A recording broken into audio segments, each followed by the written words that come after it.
Assalamualaikum warahmatullahi wabarakatuh. Baiklah, kita bertemu kembali dalam pembahasan kawin sesuku di Minangkabau.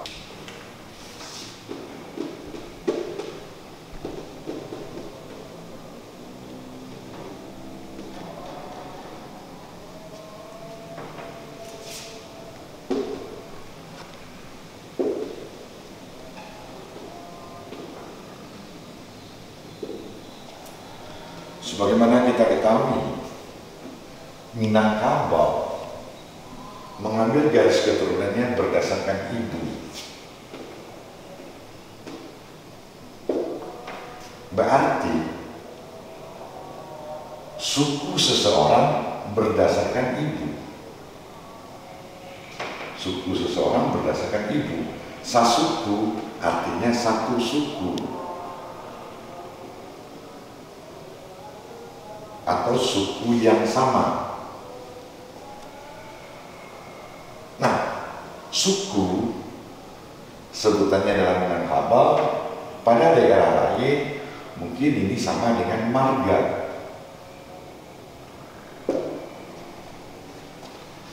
Nah, mengapa sesuku itu dilarang di Minangkabau atau tidak lazim? Karena pertama, satu suku berarti dia satu keturunan. Kalau satu keturunan berarti dia bersaudara. Bersaudara dalam pandangan adat. Kemudian orang sesuku di samping dia bersaudara, ini bisa diakibatkan karena dulu masyarakat Minangkabau tinggal dan hidup di rumah gadang.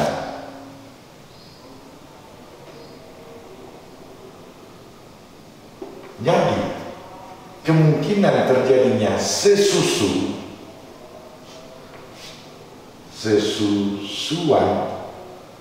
ini lebih besar kehidupannya di masyarakat Minangkabau. Karena apa?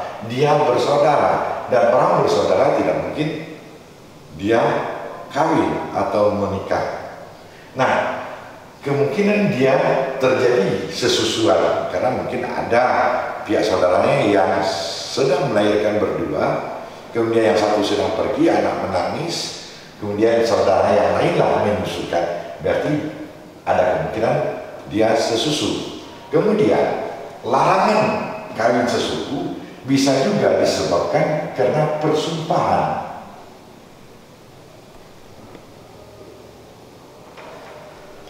Karena persumpahan nenek moyang kita dahulu, nenek moyang orang yang punya suku tersebut. Misalnya suku Caniago, nenek moyangnya pernah bersumpah untuk generasi saya dilarang untuk kawin sesuku. Begitu untuk suku-suku lainnya. Nah, jadi anggaplah dia bersaudara mungkin tidak sudah jauh, tetapi karena persumpahan ini memperkuatkan bahwa larangan untuk kawin sesuku itu tidak terjadi di Minangkabau atau janggal atau tidak lazim. Nah, itu sebabnya mengapa kita hargai persumpahan, karena merupakan salah satu bentuk penghormatan kita kepada leluhur atau pada orang yang tua. Nah, jadi kalau misalkan di Minangkabau terjadi kawin sesuku, maka orang yang bersangkutan harus pergi mencari suku atau dia dihukum keluar dari sukunya atau keluar dari kampungnya untuk mencari suku baru. Tetapi walaupun bagaimanapun, andai kata ada suku pisang misalkan pisang, kebetulan dia ingin dengan pisang, istrinya bersuku pisang juga, maka salah satu cara mungkin dia pergi melako, katanya pergi melako pada suku lain Walaupun dia, anggaplah dia yang salah seorang ini pergi Malako dapat suku Caniago,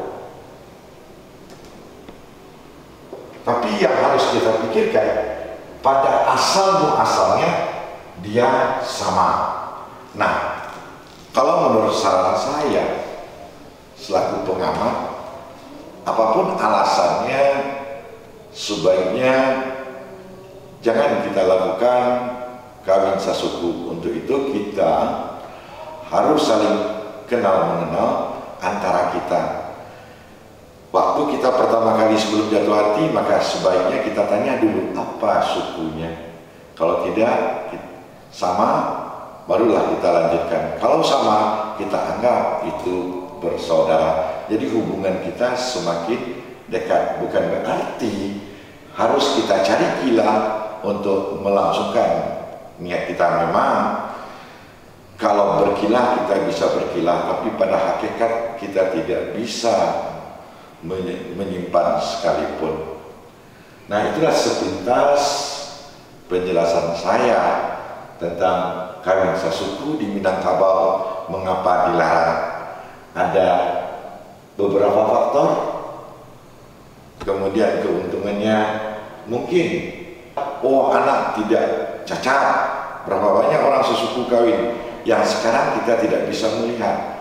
Persumpahan ini lambat laun pasti akan terjadi pada anak cucu kita. Dan menganut sistem perkawinan eksogami, yaitu kawin atau nikah dengan orang bersuku lain, seperti mungkin si Kumbang dengan Jamba atau Caniago dengan Pisang. Pokoknya sukunya beda. Tetapi dalam Banagari di Minangkabau menganut sistem endogami, yaitu diharapkan masyarakatnya berumah tangga atau mencari jodoh dalam lingkup nagarinya. Nah, zaman berubah seiring dengan perjalanan sejarah kehidupan manusia, mungkin supaya generasi kita tidak canggung. Menurut logikanya, seorang anak perempuan Minangkabau bolehlah dia kawin dengan orang di luar Minangkabau, mengingat gimana anak yang dilahirkannya tetap menganut suku dia. Malah anak yang dia lahirkan bisa-bisa memiliki keuntungan ganda.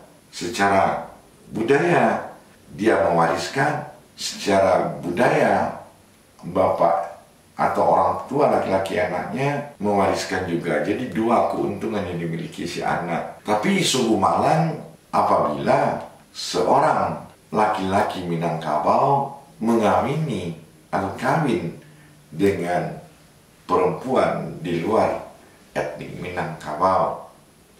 Mengapa?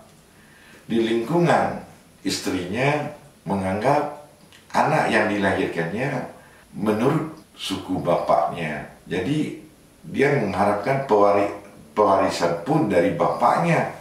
Sementara bapaknya orang Minang, pewarisan harta pusaka jatuh ke anak perempuan. Nah, hal itulah, di samping itu lagi, anak yang dilahirkan dari bapak orang Minang, ibunya tidak Minang, apabila pergi ke kampung bapak atau ke Bako, dia bagaikan orang tak berhindu. Maksudnya adalah orang yang tidak memiliki suku.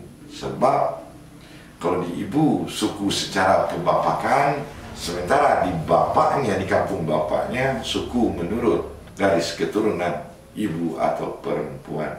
Semoga saja uraian kita kali ini bermanfaat bagi kita semua, bagi generasi Minang ke depan. Supaya jangan terjadi kila, kawin sesuku terjadi, kemudian dia pergi keluar kampung atau kena hukum kampung, dia pergi mencari suku baru. Tapi pada asal tetap hakikatnya secara kacamata saya itu sesuku juga. Akhirul kalam, assalamualaikum warahmatullahi wabarakatuh.